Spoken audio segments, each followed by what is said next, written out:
Нәбирә Гыйммәтдинова. Үзем генә беләм. 11-нче бүлек. Кырда Гафур төн пәрдәсен ертып, гөрүз-гөрүз һавага атты.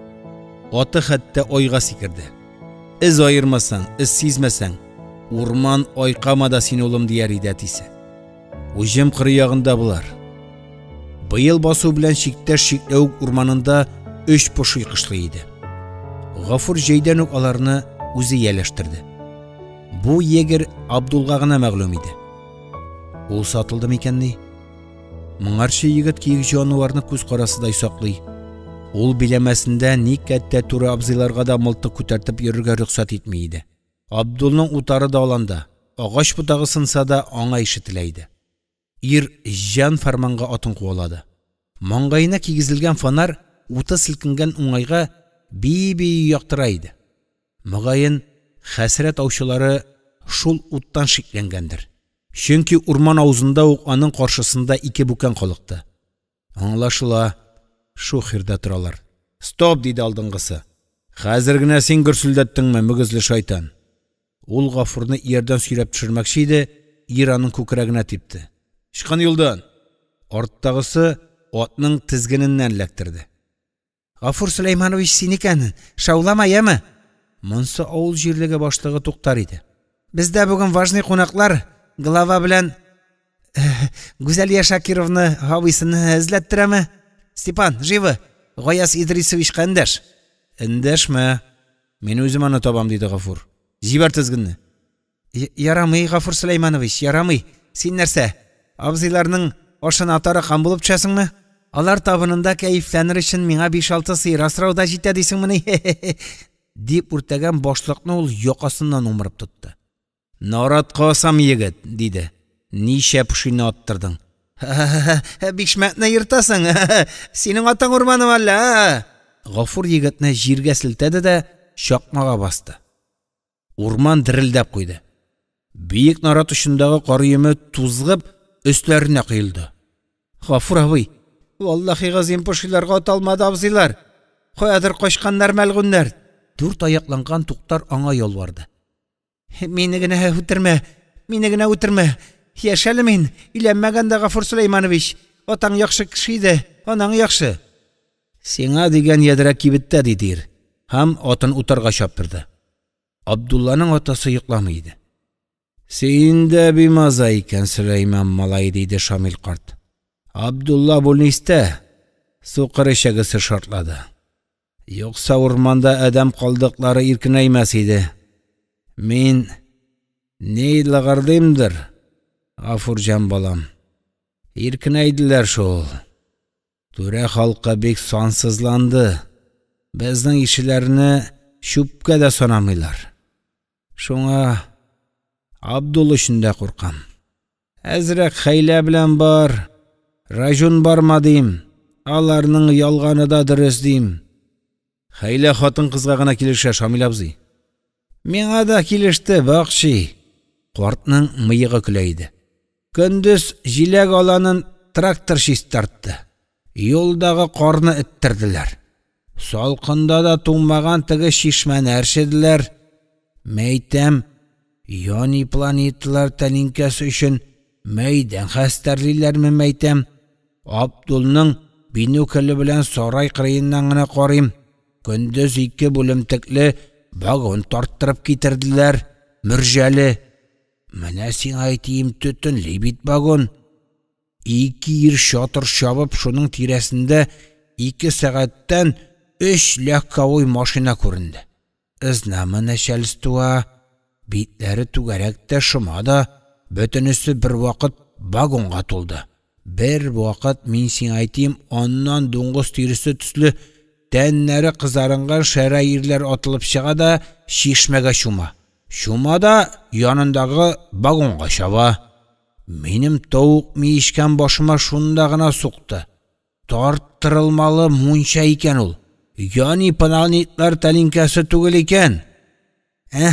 Шамин мәйтәм, нәшәлстуа кыргый табигатьтә кәефләнә.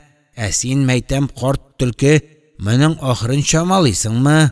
кәйефләнгән нәчәлестуы мәйтәм, мылтык белән уйнарга ярата. Урманда икән, үзем аушы дип кәпірәйем әйтәм. Сөләйман малайы туендырган пошилар точно буларның корбаны мәйтәм. Абдулда аларның ниятен сизенер иде. Тик ул кайнар баш ражун барыр иде. Пошиларны мин яшел мунчасы беркесе белән алдалап, утарга кадәр алып килдем дә, шалт сарайга яптым. Иртәгә кадәр ятсыннар мәйтәм. Алларында 10 себерке витамин чәйнәсеннәр мәйтәм. Бездә генә кунасыңмы, улым? Өйдә көтәләр Шамил абзый. Сиңа барысы өчен дә рәхмәт. Бигрәк тә хәйләң өчен. Чынлап та, сиңа килешә, диде Гафур саубуллашканда. Гаяз Идрисовичның иртәнге визиты төнге ау белән бәйле икәнлеген калын кашлар астында бузланган күзләре сөйли иде. «Но, герой! Иштең, ишәк чумарын», диде ул, гыж-гыж сулап. «Син кемсең урманда пылт-пылт пушканы сыйптырырга? Синең аркаңда Иван Ивановичның кәйфе бозылды. Дошманнарым эзәрлекли дип коточтымыни? Алайса, сакчыларын арттырсын. Авыл урманнарында агачлар да мылтыктан ата кайчак. Шигәңә дыңгылдатсалар, нет дела була инде. Бәхетең, син безнең кияү. Сез дә бәхетле, Гаяз Идрисович. Сез дә Гүзәлиянең абыйсы. Не эшләтер идең, калай әтәч. Иснәнә бүлмәсеннән йокысы туймаган хатыны чыкты. Ник тавышланасыз? Сеңлем, ирең миңа яный, диде абый кеше. Янамыйм, кисәтәм генә. Кем соң син җитәкчеләрне кисәтергә? Урман синең шәхси милкеңме? Атаң малымы яисә? Кирәк икән кырыгызны таптарлар. Кирәк икән елгаларыгызны кирегә табан агызырлар. Тыныңны тартма. Үз хуҗагызның тирәсендә генә казын. Әллә Иван Иванович кебек алтынга кыйынган байлар сезнең сукыр куяныгызга калганмы? Кирәксә, районыгыз белән сатып ала ул сезне. Төкерек ул аңа. Аның Америкада, Швейцарияда капиталы урманы елгасы белән меңәр гектар җирләре бар. Хатын-кызлардан да хужасыз ир-егетләр. Абый тынычлан инде. Гүзәлия су салып Гаяз Идрисовичка бирде. Син каш өстендәге күз. Син халык сайлаган депутат. Үз дәрәҗәң белән горурланырга тиеш. Хәзер Гафур дурфалыгы өчен сине гафу үтенә. Әйме Гафур? Гафу сорарлык гаебем юк минем, диде ир. Иван Ивановичлар җир шарын кулачлаганда шушы 7 шишмә кебек бәләкәй генә аймакка кул сузмасыннар. Мин сайлаучылар исеменнән сез депутатка шундый үтенеч белән мөрәҗәгать итәм. Кел ахмак кияү. Гафур, хатыныңа шелтәле караш ташлады. Абыйдан гафу үтен, тиз. Икенче үтенечем, Гаяз Идрисович, шундый. Ау чорында безнең тәбәнәк урманнарыбызда пошиларны ату тыела. Чөнки алар аз санда. Аларның тукымын үрчетер өчен 10 еллар үтәргә мөмкин. Зур кунак диварларны селкетеп шаркылдап көлде.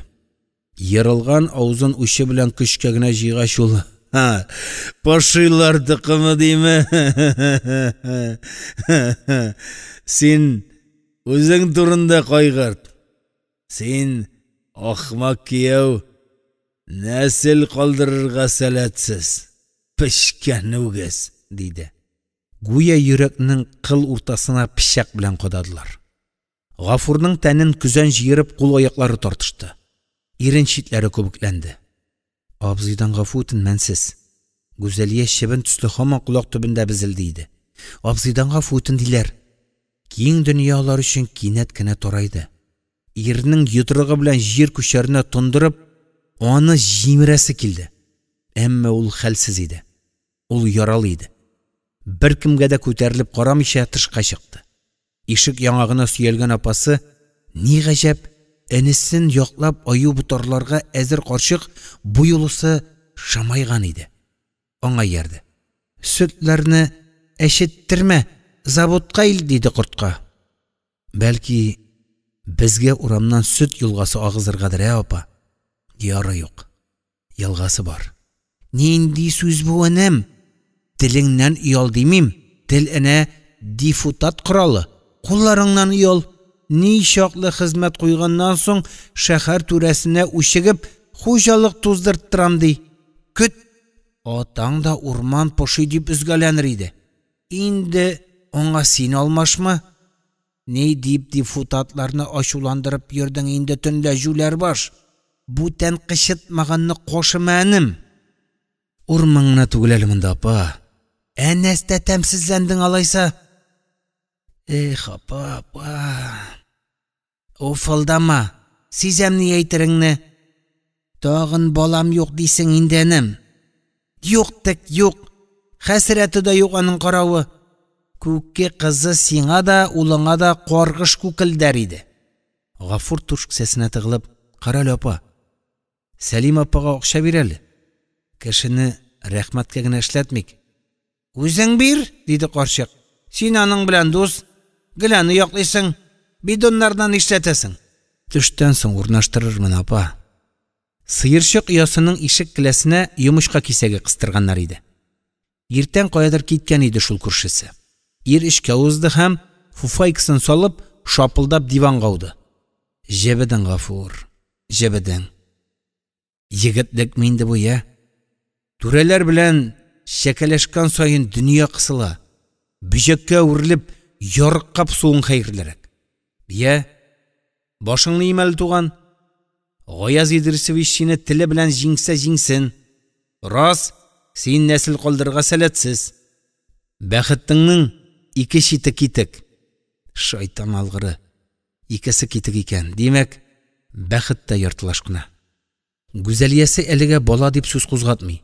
Бәлки, эштән генә сызланадыр. Бәлки, аның шигырьләре бала булып туадыр.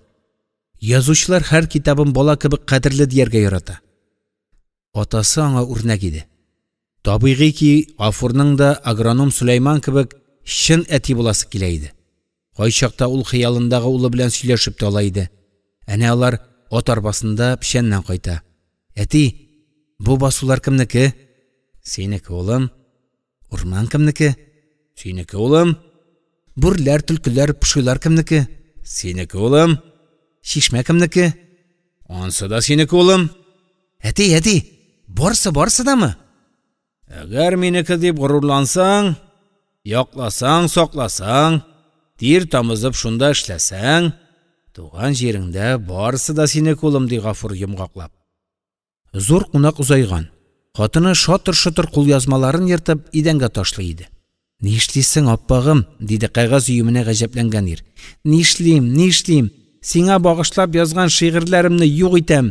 Минем абый белән көрәшеп, нәрсә атасың син? Ул синең ише авыл мужигын кияү дип, олы башын кече итеп безгә килә иде. Ә син аны мыскыллап, ак өйдә бер бомыш хатынны кундырасың. Аппагым димә миңа. Син мине пишракка салып каралттың. Син тупас, хулыксыз, әдәпсез, мәгънәсез һәм шуның өстенә Гүзәлия нәфрәтләнеп тотлыкты. Өстенә нәселе корыган ир бәндәсе дә икән. Менә ни өчен мин балага узалмыйм икән?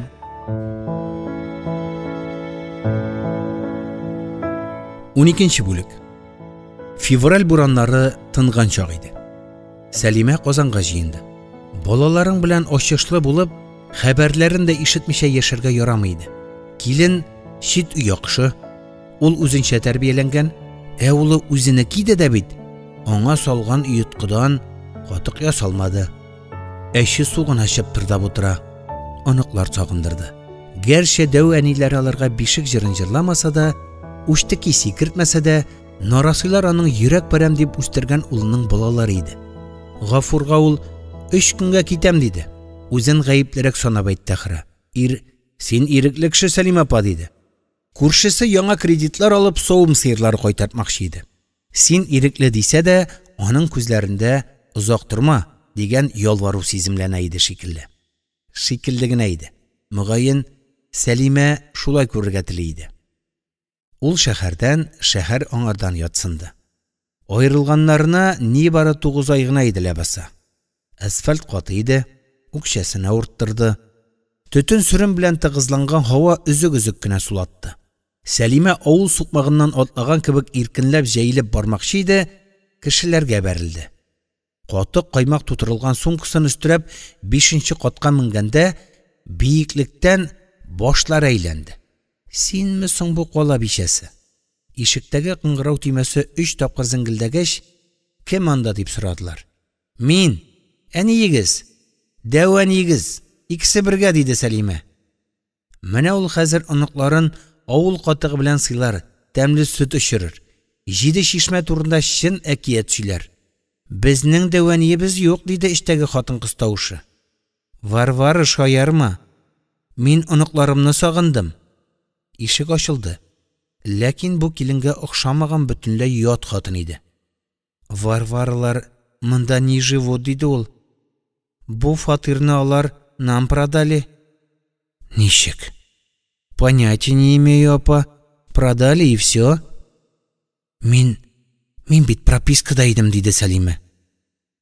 Чистые продажи, документлар тәртиптә, претензияларыгыз туганнарыгызга, апа.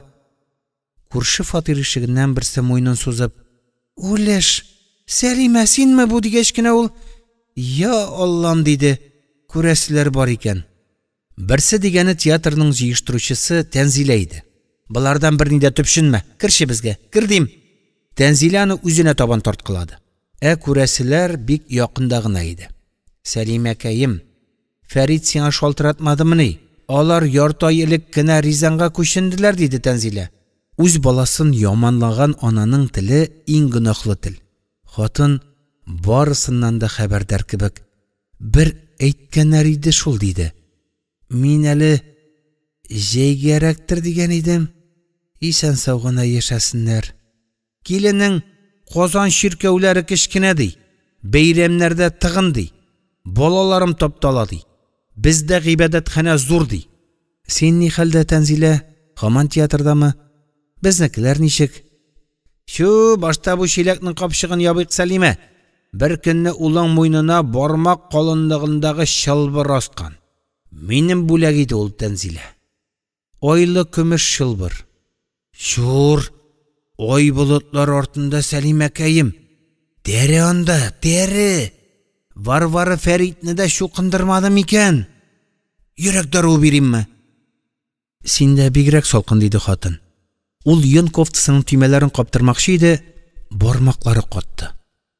Бүтін тәнен суытып, йөрәккә табан боз кантары шуыша иде. Мәле, кайнар чәй ич, Сәлимәкәем. Автобуста туңгансыңдыр син. Баш түбәсен зыңгылдатып, ширкәү чаңы кактылар. Чың-чың, чың-чың, чың-чың. Тәрәзәң ачык ахырсы, диде ул. Бигрәк каты бәрәләр. Кыш көне ник тәрәзә ачыйм ди? Бездә тыныч, тавыштың әсәре дә юк. Син борчылмала юк. Инфаркт сукмасын бер үк. Ярты татар шукынган бүген, Сәлимәкәем. Театрда безнекеләр ничек дисеңме? Без артистлар белән синең кебек авызга-авыз түгел. Мин аларны күбрәк орышам. Бәтинкә туфлиләрегезне чүпрәккә сөртегез, идәнне таптамагыз дим. Тегү сыйхында синең урның буш. Сине көтәләр. Аңламадым, кем көтә? Артистлар билгеле? Мин алар белән хушлашкан идем бит. Хушлашмагайыңны. Кәмитче Бари Хәтиф 3 саубуллашса да, тып итеп исәнмесез дип янә килеп җитә. Кан басымы микән колак чыңлый. Сәлимә аркасын диванга терәде. Су йотсам бәлки хәлләнермен. Хәлләнәмени? Таш астында калып изелде, сытылды инде ул. Юлларда бәлә казалардан сакласын дип, Сәлимә улының туш кесәсенә дуга язуы тыккан иде. Аны нишләтте икән? Суга тынычландыра торган дару да тамыздым. Эш әле, Сәлимәкәем, диде Тәнзилә. Әллә дару тәсир иттеме? Әллә йөрәк тибешен әкренәйттеме? Хатынның кирфекләре йомылды. Әни, көпә көндез йоклыйсыңмыни? Бәй, Фәрит күлемсерәп, аңа карап тора ләсә. Балам, ярым айың кайда? Үзелдәни. Әйдә яңасын алам. Кирәкме яни? Варварга ошамый ул. Син ник һаман хатының кубызына биисең, балам? Ник синең көл төсле башың иелгән? Аска тарта әни. Нәрсә тарта? Муендагы кош тәпие тимер. Шул тарта әни. Дұғаң кайда, балам? Мәчеттәге садақалар тартмасына бүкләп салдым. Син дұғаны ыргытырга ярамый дигән идең. Иманын саткан кеше кем дип атала? Беләсеңме, балам? Мөртәт. Нишлим? Варварны яратам. Ярат. Тик Аллаһтан курка гына ярат, Фәрит. Бу исемне оныт. Мин хәзер Федор. Сәлимә диванга йөз түбән капланып үкседе. Теше бигрәк куркыныч иде. Уятмадым. Саташтың да инде, диде Тәнзилә. Улы турында бүтән сорамаска дип күңеленә беркетсә дә хатын, Варвара Фәриткә ничегрәк эндәшә иде, диде. Милый пушисти ди. Марҗаның юмалыгыннан безнең татар ирләре майсыман эри, Сәлимәкәем. Зәһәрләнсә Федор дурачок ди. Әйдәле, теманы үзгәртик әле, Сәлимәкәем. Син шерем иткәндә мин театрга шалтыраттым. Сәлимә Минханова Казанда дигәч шатландылар. Дүрт күз белән көтәбез диләр. Сөекле күкебез читтә тилмермәсен, үзенең читлеген дә җырласын диләр. Мин читтә тилмермим. 7 Шишмәдә әтияни нигезендә яшим, Тәнзилә. 40 яшеңнән авылда муртаясыңмы? Синең әле чәчәк каберләнер чагың. Үгетләмә, Тәнзилә. Ничек кенә үгетлим? Театр Финляндиягә гастрольләргә җыена. Аларга күке тавышы кирәк. 5 куллап чит илгә алып китәләр үзеңне, Сәлимәкәем. Сәлимәнең күңел канатлары бер каяда талпынмый иде шул. Ул ниндидер тукталышта кузгалмыйча басып тора да тора. Гүя улы Фәрит җаны белән бергә тулайым гәүдәсендә бузга катырганнар иде. Кич кырын утлар кабынгач, ул узак кына тәрәзәдән шәһәр дөньясын күзәтте. Бер нәрсә дә үзгәрмәгән. Бөтенесе дә элеккечә икән. Кешеләр сугыла бәрелә, каядыр ашыга, урамнардан машиналар ташкынага, сөремле күк йөзендә йолдызлар да балкымый. Әйтерсең, алар Сәлимә кебек ни чарадан бишара авылга күченгәннәр иде. Югыйсә, бер үк җыйган, нинди зур аерма. Монда билгеле аның тормышы көйләнгән иде. Хатын ялгыш та иртәнгә ни булыр дип борчылмый. Бер төрлерәк тоелса да, яшәүнең мәгънәсе бар иде. И Аллам, патшалар, генераллар, ханбикәләр киендергән Сәлимә иде ләбаса ул. 4 күз белән көтәләр, ди Тәнзилә. Озын-озак тәнәфестән соң, саумысыз дип, яңадан театр белән исәнләшүләре рәхәттер, әлбәттә. Кичке спектакльдән соң сәхнә идәннәрен җыештырып кайткан Хуҗабикә аның күңелен алгысытып: "Иртәгә 12ләр тирәсендә сине директор Алмаз Мөхәммәтшин чакырды. Киреләнмә, Сәлимәкәем, мондый хөрмәт беркемгә дә тәтми диде. Фатирында җайлыйбыз ди. Миндә дә 2 бүлмә, иркен, икебез дә ябык сыярбыз диде." "Рәхмәт", диде Сәлимә. Үлчәүнең Тәнзилә ягындагы тәлинкәсе авырайды кебек. Чынлап та, театрда аның абруе зур иде. Хәтта директор аны кунаклар белән бер табынга утырта сыйлый һәм бу ханым җир шарының иң атаклы тегүчесе дип үсендерә иде. Нишлим икән, Тәнзилә? "Икеләнмә, Сәлимәкәем. Бу кыяфәтем белән артистларга күренерлекме соң мин?" "Үзеңнән көнләшәчәкләр әле. Яшәргәнсең син күке. Күзләрең очкынланган. Берәр мыек байга гашыйк мәллә син дисәм, бүген авылларда орак ичеп зәңгәрләнгән кәкре-бөкре тешсез ирләр генә калды инде. Ахыр заманда каберләреннән кубарылган мәйетләр, валлаһи." Иртән Сәлимә үз-үзенә катгый итеп боерды: "Театрга бар." Барды. Әмма диңгездә йөзгән ак карапка охшаган таныш бинаның баскычыннан менгәч, кире борылып мәйдандагы скамьягә утырды. Шу, әз генә сулыш ал, Сәлимә. Ништәбәле хис бураннары котырып дулый башлады. Театр училищесында имтиханнар тапшырганда сиңа икеле билгесе куйдылар. Әйеме? Һәм синең артист булам дигән хыял өметләреңнең канаты киселде. Баскычта үкреп елаганда кемдер җилкәңә кулы белән урынды. Шибәркәем, сине кайсы җүнсез шәметте? Шибәркәй озын буйлы пәхливәннең шаяруын өнәмичә. Беркем дә шәметмәде, абзый. Алайса, ник көмештән дә көмешрәк күз яшьләреңне әрәм итәсең, Шибәркәем, я? Әйдә, мин аларны ушыма җыям. Мин имтиханда яндым, абзый. Хей, шуңа яшь түгәләр димени, Шибәркәем. Икенче елга сине имтихансыз да алырлар. Хөснулла абыйың гарантия бирә, диде пәхливан. Син авыл кызымы? Авылныкы, абый. Улың берәр җүнлерәк эш беләме, Шибәркәем? Мин тегәмчегәм, абый. О, самый үзе. Театрда тегүчеләргә кытлык. Киттек, Шибәркәем. Училище ишеге шулай ябылды. Инде аның йөрәгенә артист Хөснулла Минханов хуҗа иде. Казанда кар аз икәнле. Хәер, монда көн сайын чистарталар. Авылдагы ак мамык тауларын яз кояшы көпшәкләндерә генә иде. Гафур әвәл ишегалларын кыри, аннан агыйга сукмак сала. Андый чакларда Сәлимәнең кулында да агач көрәк яхшы гына җилләнә. Ул да тузан очыргандай кар бөртекләрен дулдата. И аның рәхәтлеге. Бер башта күршесе, икенче башта хатын. Сукмак берәүгенә.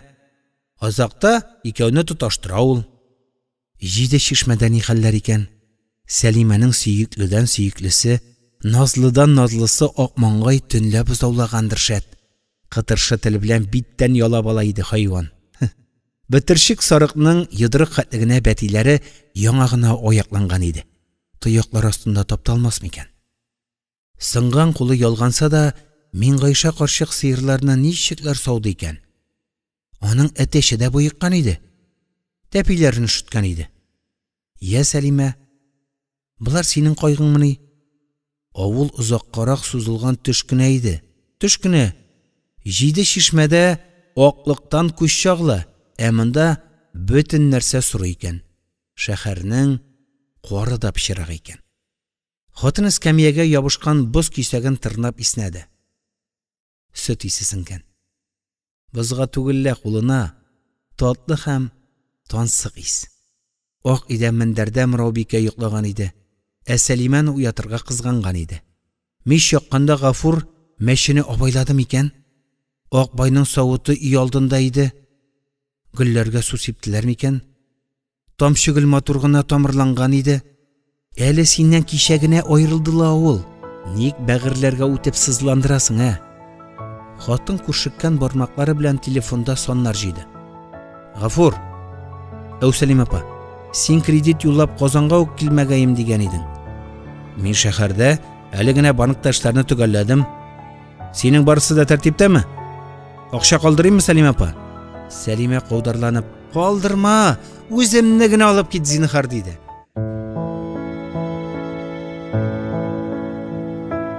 13-нче бүлек. Ул алагаем зур таш тәгәрәтеп тауга менеп маташа. Тау биек. Болытлар ышкылып аның түбәсен тагын да очлайткан. Армас микән йөрәкләр, талмас микән беләкләр. Хуҗалыкта мал туар ишәйгәннән ишәя. Апасы белән Сәлимә ярыш игълан иткәндәй узыша эшлиләр. Җәйгә күршесенең йортын сипләтер Гафур. Балта остасы Зариф белән бу хакта килештеләр. Зариф та аның кебек агроном дипломын шкаф тартмасында саклый иде. Ираңа, миңа конкурент кирәк. Син фермерлыкка кереш. Бер-беребезне кыздырып торырбыз дигәч оста, бәләсеннән баш аяк диде. Беренчедән, налоглар белән миемне кайнатмыйм. Отчетлар белән изаланмыйм. Шабашкада елына 3-4 үй төзесәм, акчам түлке үз кесәмә генә. Хөкүмәтне байтасы түгел. Икенчедән, кулак дип тиргәми кеше. Авылның психологиясыдыр мөгаен. Син эшле икән, көнләшеп берәр ярлык тагалар. Сине бүген тотып ашарлар, диде Гафур. Узган гасырның 30-нчы елларында синдәйләрне Себергә сөргәннәр. Сөләйман малайы байый, трактор машина ап кайтты диләр. Сенің тірек көчлі шул, тірек. Қая бізге депутат кияу білән теңләшірге. Дөрес, ул депутат кияу иде. Көзгө ау вакыйгасыннан соң Гаяз Идрисович үпкәләп шактый гына нурлы йөзләрен күрсәтмәде.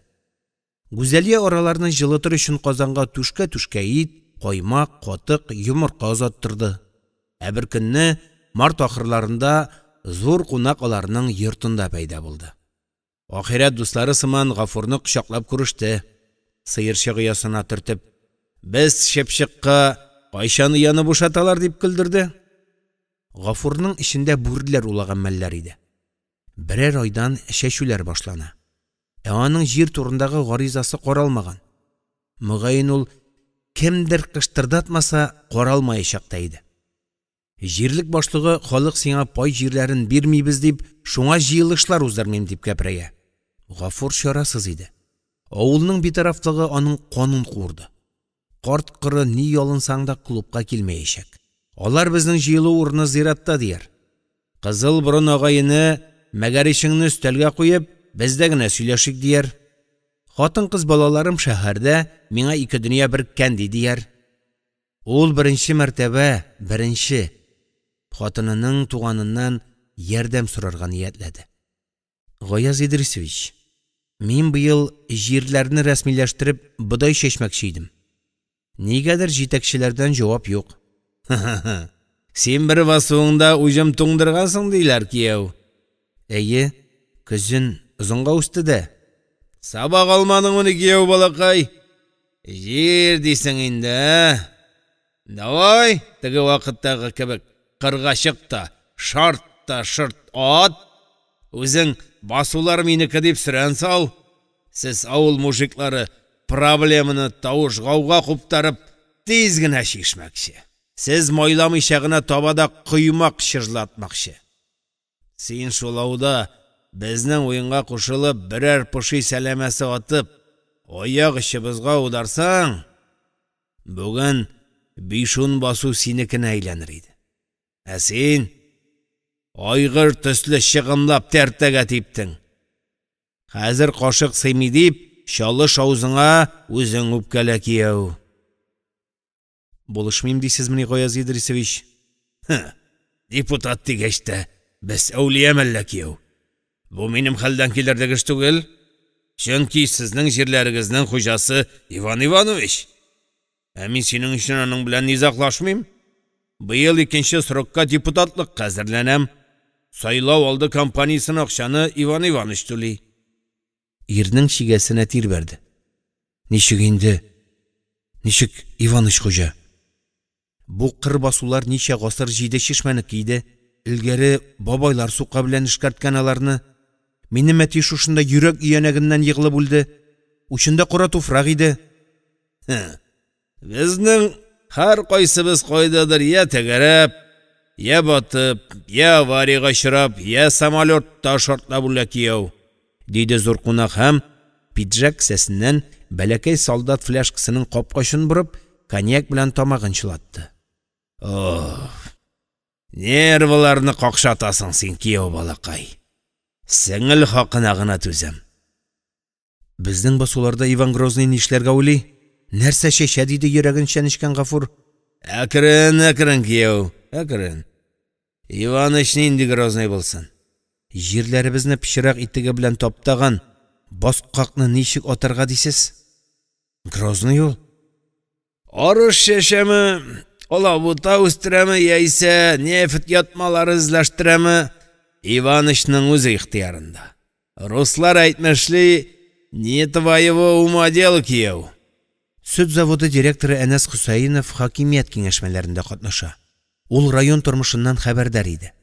Әнәс: Иванович кебек капиталистлар синең басуыңда иген-игәмени сантый. Җиреңне пүчтәк кенә бәягә ала да ул 10-15 тапкыр кыйбатлатып башкаларга аткара. Ансы шунда реактив калдыклары күмә.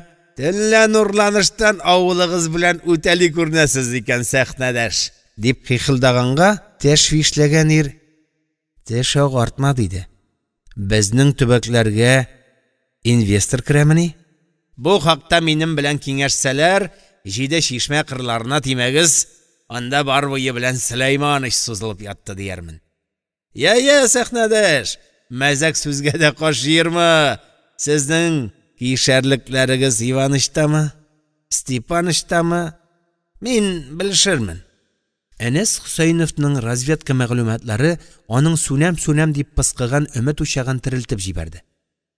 Синең депутат агайың шалтырата. Кырларыгызны пока Иваныч атлы түрәгә бирмәгәннәр. Хаким ал дип кыстагач, тегесе уйлармын дигәндер. Ул безнекенә риза дип ишетелгәндер. Син хәзер җирлек башлыгының ортына үтел. Халык белән сөйләшеп, синең файдага карар кабул итсен.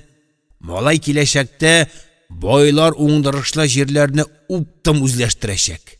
Әнәс әйтте диярсең. Бит хәтле бөҗәк кадалса да, тәнең тиз генә төзәлмәскә мөмкин. Туктар шул бөҗәкләрнең берсе иде. Ул бу юлысы башын җүләргә салып, Гафур Сөләйманович, миндә 2 гариза. Безнекеләр кайсыгызны хуплар? Син бик кытыклангач берсе көнгә әби бабайларны, абый апаларны җыям диде. Гафур өйдән өйгә кереп, эшләтегез мине җәмәгать дип мескенләнмәгән иде. Инде җыенда усал сөйләшер. Миңа 3 аршын җирдә бирмәгез. Әйдәгез, кулларыгызны күтәреп, 7 чишмәгә ясын чыгыйк дияр. Кискенлек әтисеннән аның. Бу хылкы белән бәлки ул үз-үзенә зыян да китерәдер. Ир каты түйерне йомшарта белми. Югыйсә моның бер кыенлыгы да юк. Бер көнне Гафур сыйныфташы Салих белән Барыйны очратты. Егетләр апын-төпен күрше авылдан кайталар. Кулларында яртылаш эчелгән аракы шешәсе иде. «Новайсың яшти!» диде Салих. «Син бүген шепши кулак! Түнтәрішләр кирәк, түнтәрішләр!» диде Барый. «Шунда кул аякларыңны быгаулап, без сине Себергә лактырабыз!» «Ягыз инде, туганнар, инде кулак ди, мин гап-гади Гафур, сезнең белән бер мәктәптә укыдык», дип уен көлкегә бер бит инде. Ул исерекләрне сүзсез генә карсуына манды. Җилыш булмады. Кинәт кенә сәламәтлеге какшаган Туктар Мәскәүгә дәваланырга киткән иде. Бөртек ымсынып басулар елады. Апрель кояшы туфракны корытты, киптерде. Астыртын бөҗәк тешләрен йөрәккә бик тирән батырды. Дөнья ирне 2 яклап кыйнамакчы иде ахыры. Өнендә тәпиен имеп кыш буе изрәп йоклаганнан соң уянган аюсыман аның гүзәлиясе дә җанланды. Кинәт тауларын, болыннарны урады һәм «Мин дусларымны кунакка чакырдым» диде. Кемнәрне? Хатыны авылда бер кем белән дә аралашмый иде. Ой, бигрәк хәтерең таркау синең иптәш фермер. Зәбирләрне, Галинурларны әлбәттә. Ага, төркемдәшләрең икән. Иҗатташлар, иптәш фермер, иҗатташлар. Син каршымы әллә? Ир кичә бүген күңелендә нинди авырлык йөрткәнен аңлатырга теләп, әзрәк кәеф кырылган чак иде. Бәлки җәй уртасынарак. Шигрик, әйеме? Унаклар миңа кайта, миңа. Сиңа түгел, Гафур. Синең авылыңда мүкләнәмиш мин. Әллә тавык сыерларыңа, тавык әтәчләреңә шигырьләремне укып ләззәтләнимме? Аппагым. Нинди аппак? Син мине баштан аяк каралттың инде. Әгәр син минем каләмдәшләрем өчен расходланмыйм дисәң, кибеттән 10 сумлык бомж пакетлар алыйк. Гафур кысырланмый, ул бары тик көнләшә генә иде. Кунаклар дигәч апасы пыр тузды. Колхоз кадәр хуҗалык сөйрәгән иреңнең шиметем генә хәленә керер урынга ул кәеф сафа курмакчы. Апа, шаулама. Сарык суеп шашлыкка ит тузлыйк. Тавык шулпасы пешерик. Күке кызы белән икебезгә 25 сыер. Өлгерми минем. Шүлмәк гөлең үз кунакларын үзе сыйласын әйдә. Фәрида апаларга кагылыйм әле, апа. Бүре Фәридәсенәмени? Колхоз сыерларының имшәген төкереге белән юешләтеп сава иде. Шакшы хатын улыным. Зифа паничек. Кәҗә зифасымы? Бер көнне ярты стакан сөт илтә күсәк малайына. Бу аның кеше теленә генә җитә инде дигән идем. Без сезнең Гафурыгыз төсле кулаклар мәллә шиләге белән сөт чимерергә ди.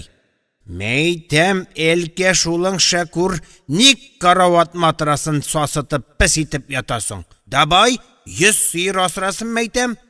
Энем, балам, жиде шишмәдә сине шәйниләр, син заводта кештеки пакетларга сөт, каймак, катык тутырып, карт кырыга гарип кырабага өләштерәсең. 2 тушка сыер итендә кисәкләп тараттың. Кайсысы игелегеңә рәхмәт ди, кайсысы шөкер ди.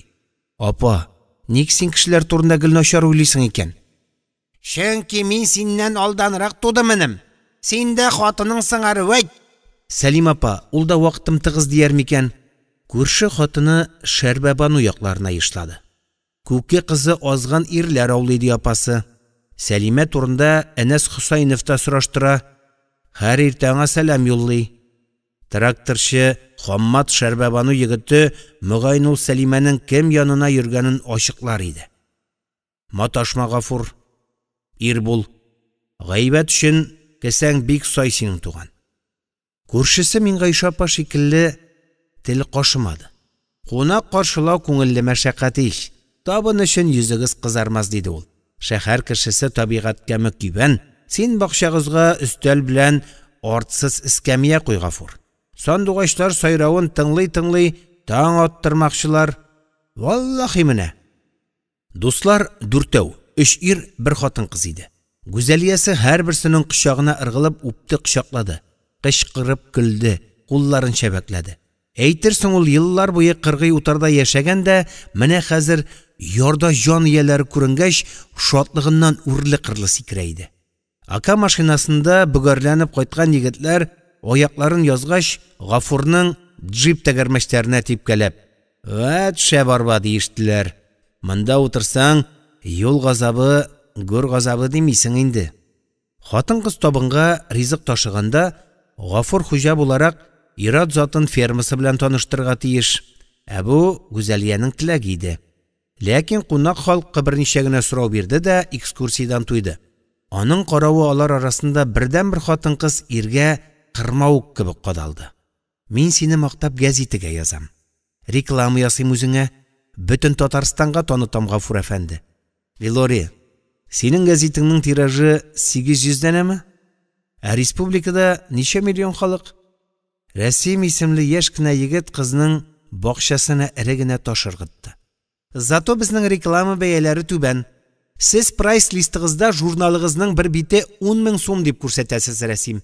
Значит, куш бит 20 000. Кайсы тилесе сездә андый акча туздырсын? Туздыра, ник туздырмасын? Егет Гафурга табан башын чөйде. Аның сөекле хәләл җефетенең көлтә-көлтә шигырьләре безнең журналда басылдымы? Басылды. Минем фермер иптәштән матди ярдәм таләп итәргә тулы хакым бар. Буларның бәхәсенә кушылмыйча, мыек астыннан гына көлеп торган ир, "Маллата гына түләсәм ярыймы?" диде. Һәр шигырьгә 1 тавык, 1 сарык яки 1 сыер, Ахырдан Гүзәлия бу сүзләр өчен аның җилеген суырыр. "Син зыялы дусларымнан көлдең, син әдәпсез кара мужик" дияр. Зәбир вакар белән генә өстәлнең түренә Гүзәлия янәшәсенә утырмакчы иде. Сәлимә кырыс кына, "Шу җегетем, бу хуҗа урындыгы" диде. Моның өчен дә хатыныннан эләгер.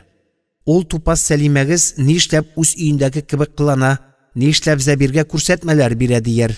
Гүзәлиясенең күзенә әледән-әле кадалган хата ялгышлар шубы күп булыр бу кичтә. Ашап-эчеп туйгач, кәефләнгәч кунаклар ширемгә тәгәрәште. Авыл һавасы сулаган өчен прайс листта ничә тәңкә каралган, Вилория, диде Рәсим. "Сукыр бер тиен, әфәндем. Синең ише ныжы өчен кыйбаттыр ул." "Ныжы. Нинди сүз ул, Вилория?" "Мишәрчә саран, наданым."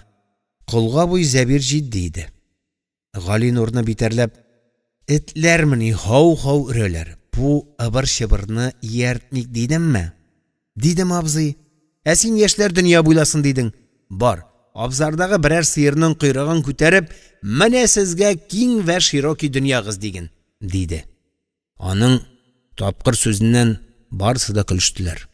Кыймага сөялгән Гафурның күзе кулга буйда иде. Гүзәлиянең кырыенда чүгәләгән. Әтегесе озын үлән сабагы белән моның муйнын кытыклаганда итә дә, хатын шебен куган кебек нәфис куллары белән уңлы-суллы силтәнә. Үзенең йөзе нур чәчә иде. Менә ирдә ниһаят аппагының бик бәхетле чагын күрде.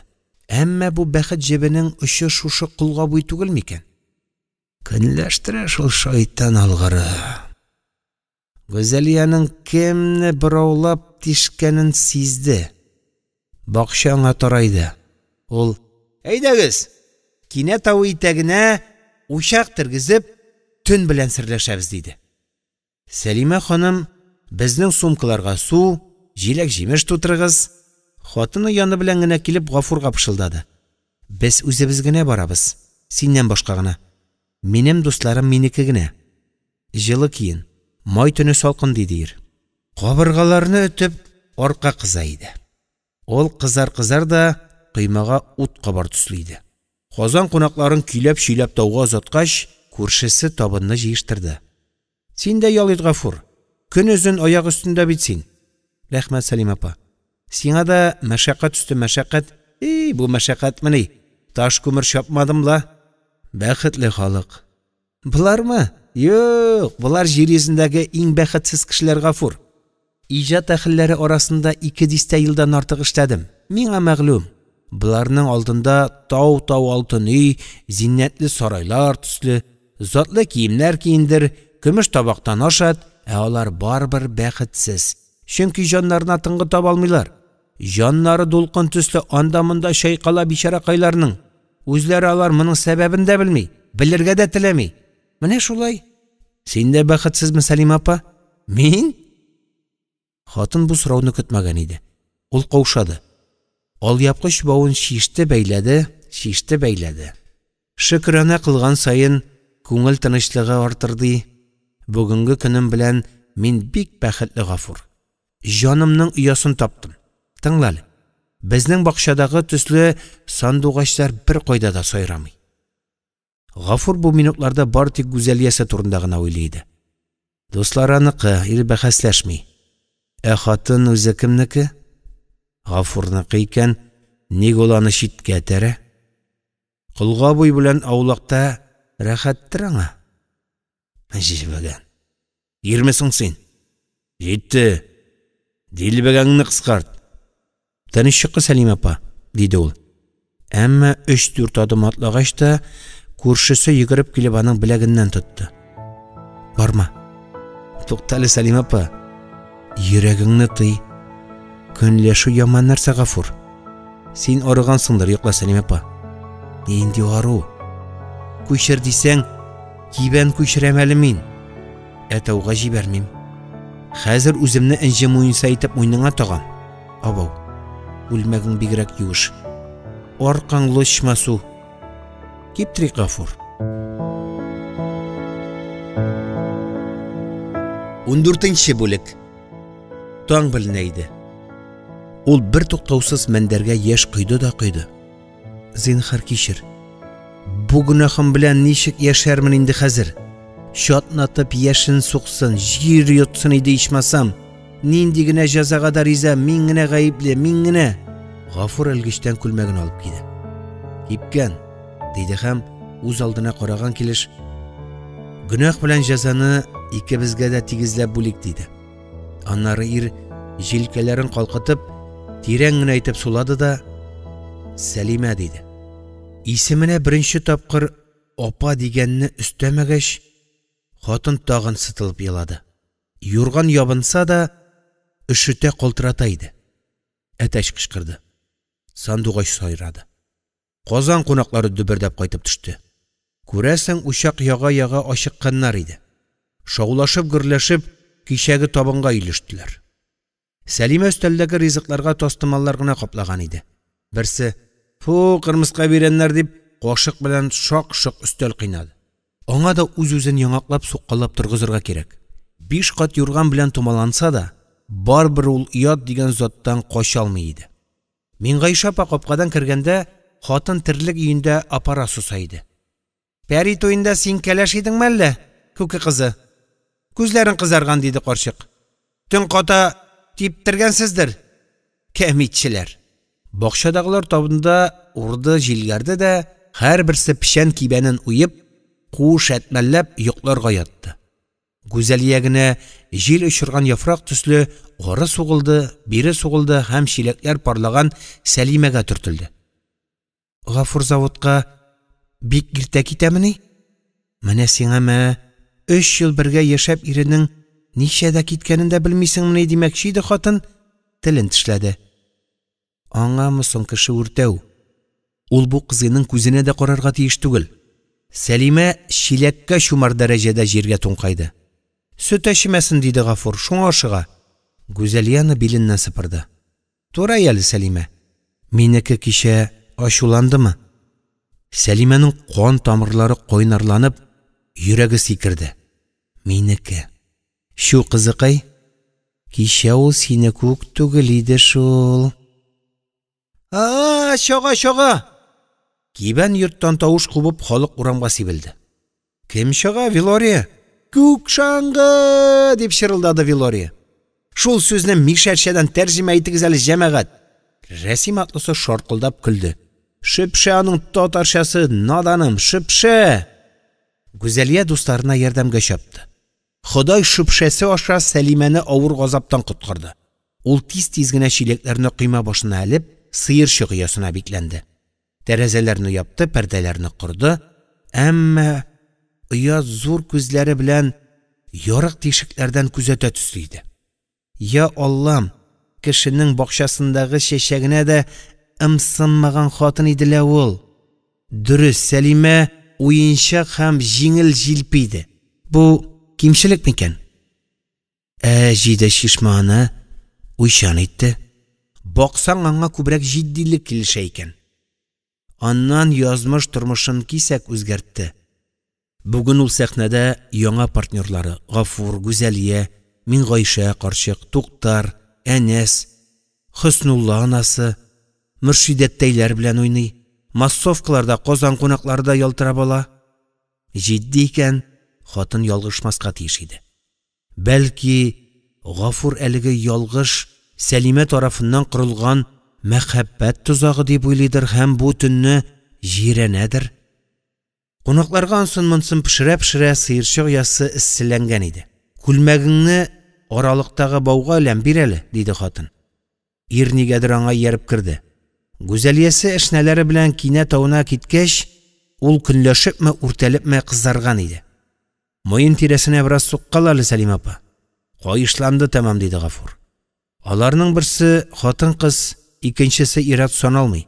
Алар кайчандыр ерак бабалары дошманлашкан нәсел кыйпылчыклары.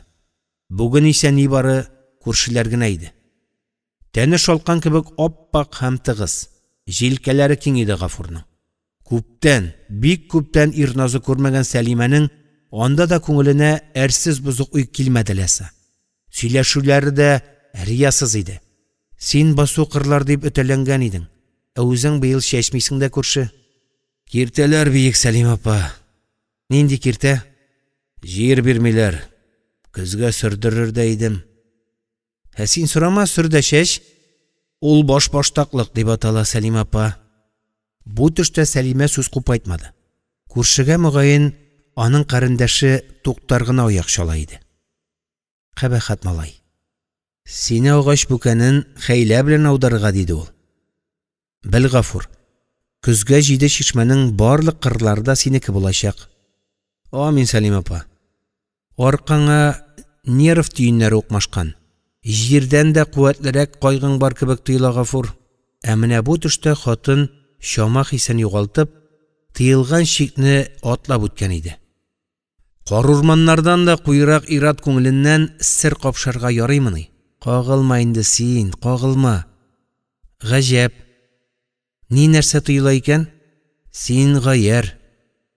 Батырып эшлисең. Әмма батырып шатланмыйсың, Гафур. Нидер эштән кимерә.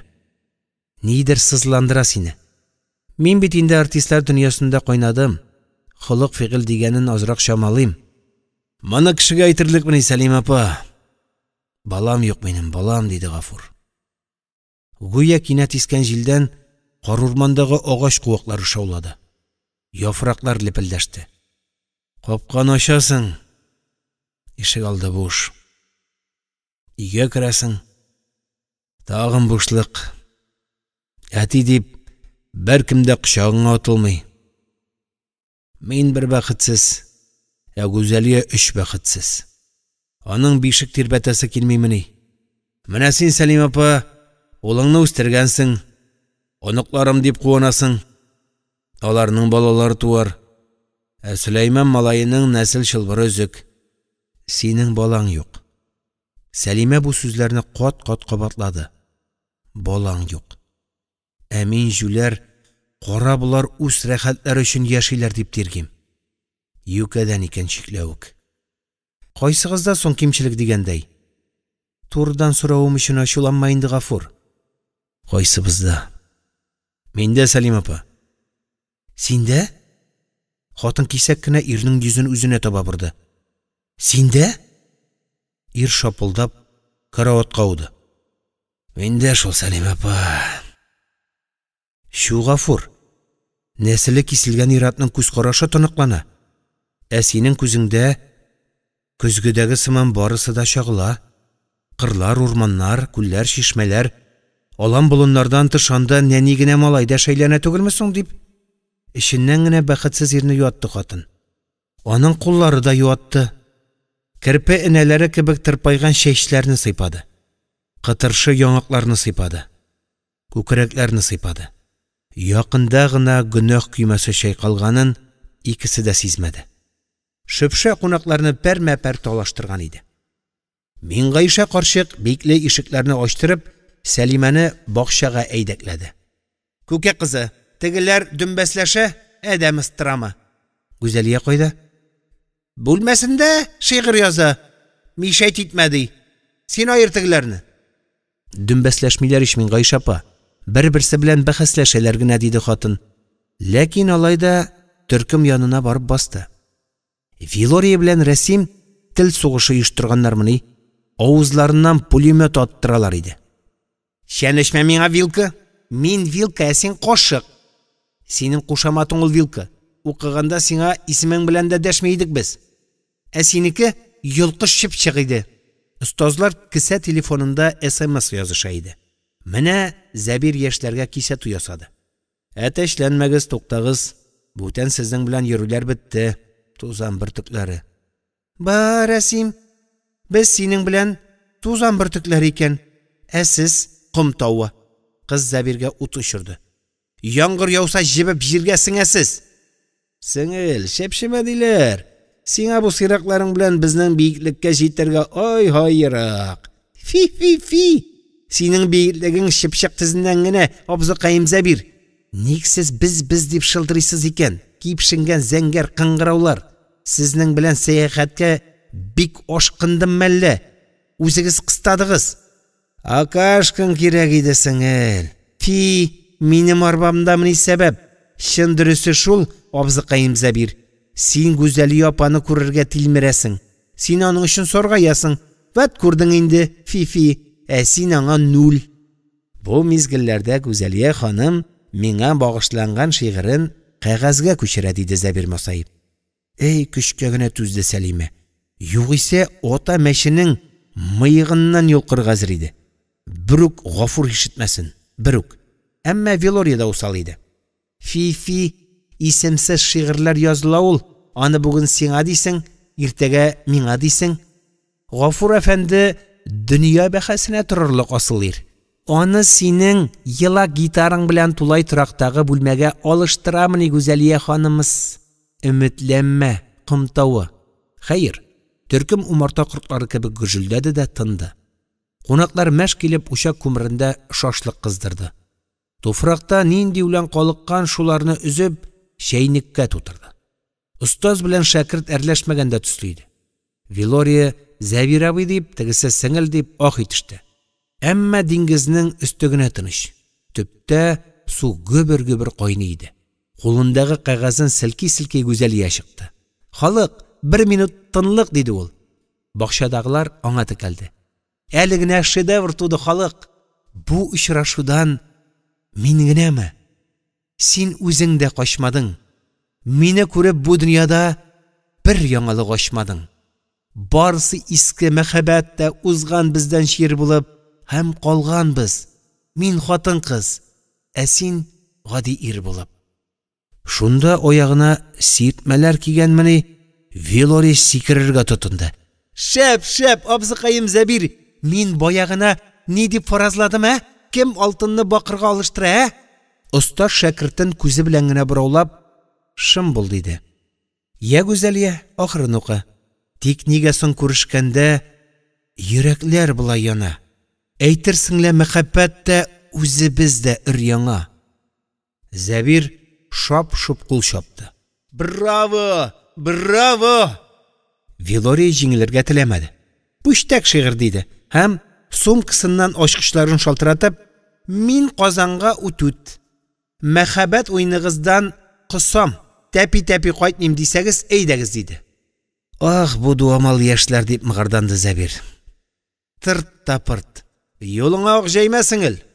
Шырпы кабын җил очырмасын. Бездән башка җиңеләя бит ул. Кызның теленә шайтан төкергән иде. Хатын кыз башым белән мин акашкымда җилдерәм. Синең шалбарлы кылганың тәгәрмәче дә юк, абзыкаем Зәбир. Гүзәлия кагазын кулында бөтерли ыңгырашты. Нишисез халык. Шигыремне бер кемгә дә атап язмадым мин. Туктагыз, әрләшмәгез. Әмма төркем пияла сыман шатнаган иде инде.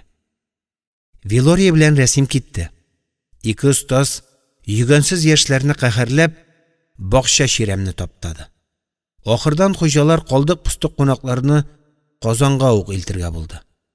Мөгаен Гүзәлия ирен күндергәндер. Бер өчтән әниләрендә күребез дигәндер. Иртән минеке ачуланмадымы дип пошынган хатын Гафурны чыбык итеп бүгәйде. Мин Гайша карчык, ай, киленнең әшнәләре шакма таш икән. Гөлт кабыналар дисә, Сәлимә бер нәрсәгә шаккатмады. Икәү очрашса гайбәт, өчәү җыелса базар ди. Булар исә бишәү. 5 сүз, 5 фикер, 5 каләм, һәр кайсы үзенчә мәңге табалмаслык бәхет сукмагын эзли.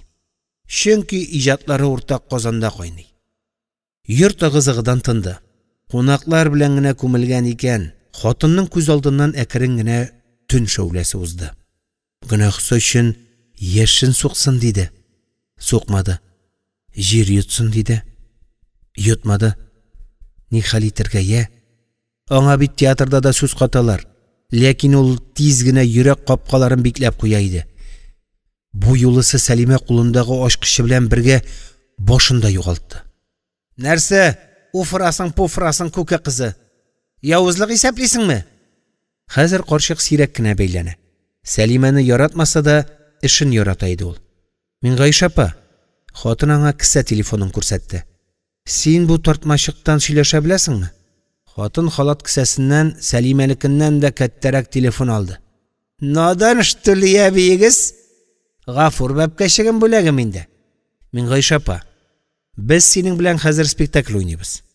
Мин Татарстандагы олы абзыйның хәләл җефете. Син минем ярдәмчем ди.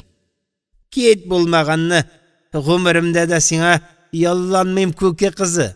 Апакаем мин Гайша, син яланга җирләр өчен генә киенәсеңме? Гафур киенә. Аның бүген йокысы йокы, ашы аш түгел. Ул басу кырларга будай чәчәргә тиеш иде. Без бөртекне тарттыргач, синең белән ипи пешерергә тиеш идек. Тегермән будай көтә ишәне. Чәчмәсә, ун тарттырмаса, сиңа ни хәсрәт күке кызы. Шәт йомран сыймак, Гафурга астан гына чокыр казыйсыңдыр әле. Атаң Хәмиттә явыз буры иде. Казымый мин Гайша апа. Карчык аңа сынап карады. Алайса, Гафурга ярдәм кирәк мин Гайша апа. Җә, мин ялчыңды күке кызы. Әвәле игътибар белән тыңла мин Гайша апа. Әйтик, мин фәлән номерны җыям да, син алло, 7 Шишмә улы җирлеге башлыгы Туктар Ильясовны бирегез дисең. Туктар, бу мин дигәч, син мин фәләновның ярдәмчесе, хәзер сезне аның белән тоташтырам дисең. Һәм телефонны миңа бирәсең. Кортка сыртын кабартты. Сез күкеләр, сез карындашлар, мин сез генә шүкердәшегез. Мин Гайша апа, бүген миңа Гафур туганымнан да артык. Безгә Туктарны хәйлә белән алдырырга кирәк дигәч кенә карчык ипләнде. Театрыңны яңа баштан өйрәник, диде. Әйдә, башла мин Гайша апа. Әлло? Әлло? Алло диген. О дигәндә ирнеңне түгәрәклә мин Гайша апа. Алло. Карале, кем туктар? Күке малае. Мин президент хатыны Фәләновның ярдәмчесе. Мин Гайша апагыз идем әле. Хәзер аның белән сөйләштерәм үзегезне. Алла каргаган нәрсә. Валлахи, режиссер сине сәхнәдә үк тукмак белән тукмый мин Гайша апа. Ник син исемеңне өстисең, ә? Вай. Безнең президент хатыннары ярдәмчесе булырлыгыбыз юкмыни? Бар, әлбәттә бар. Әйдә, минем сүземне кабатла. Туктарны ышандырырлык итеп, шатнатып әйт. Аюны да биргә өйрәтәләр. Ә кортка адәм баласы иде. Ул тәмам азартка кирип, тамагын карлыктырып телефоннан тоташтырды. Театрда Сәлимә Сәрбинә Сыйраевның тавышына гашыйк иде. Артистка ханымның сөйләме буйсындыру көченә ия иде. Ул да Сәрбинә шикелле тыныч кына сүз башлады. Мәскәүдә дәваланган Туктар карындаш өендә иде. Кудрәтле исемнән аны очкылык тотты хәтта. Сез кайчан фермер Гафур Айсинның җир проблемасын хәл итәсез? Бу нинди баштаклык? Без Кемнәр ул без? Хакимият башлыгы каршымы әллә? Халык фикере таркаурак иде. Әгәр сезнең ул фикерләрне берләштерерлек тә көчегез юк икән, ни өчен сезне авыл хуҗасы итеп сайладылар Туктар Ильясов? Кыскасы, сентябрьдә Гафур Айсинның кулында җир документлары булмаса, үзегезгә үпкәләгез. Мин Гайша карчык кетер-кетер көлде. Ой, килештердең, күке кызы. Шәпшен артист икәнсең, диде. Бүрүк Гафурга белгертмә, яме? Белгерткәндей, озагына хәерле тамамлансын, я Аллам. Тизрәк бүтән теләкләренә ирешсен бәпкәчегем. Хуҗалар Казаннан тиз әйләнде. Гүзәлия кәефсез иде. Итәкләрен фыр-фыр җилләтеп өйгә кирип китте. Ә Гафур ишек алдында калды. Аның күзенә чалынмавың хәерлерәк иде. Хатын алмагач куакларына ышыкланып кына ак өйгә таймакчы иде, күрше диде. Син хәзер гел шулай качып йөрерсең микән? Сусадым. Бакчадагы өстәлгә чәй чыгармасаң янам, диде. Уятыннан үзе дә нишләргә белмәгән Сәлимәнең аяк табаннары кызышты. Ул җиргә баскан сайын үлән киясман иде. Сыеграк эчәсеңме, Гафур? Ничек тә ярый? Син дә утыр күрше. Безнең күке нишләптер моңланмый. Басылды ул Гафур. Минем өчен генә кычкырыл, Сәлимә. Кәк-күк. Ник ике генә тапкыр диде? Мин әллә ике генә көн яшимме? Күз яшьләре белән таң аттырган хатын, күрәсең күз яшьләре белән кичкә дә керә иде. Әлбәттә Сөләйман малае шаира иде. Ләкин бу шаярту бәгырне телем кисә иде. Әгәр син дә апаң шикелле безнең нәсел каргышына ышанасың икән, мин ерак бабагыз өчен кичерәм сине. Кичерәм. Син яшә, Гафур. Озак яшә.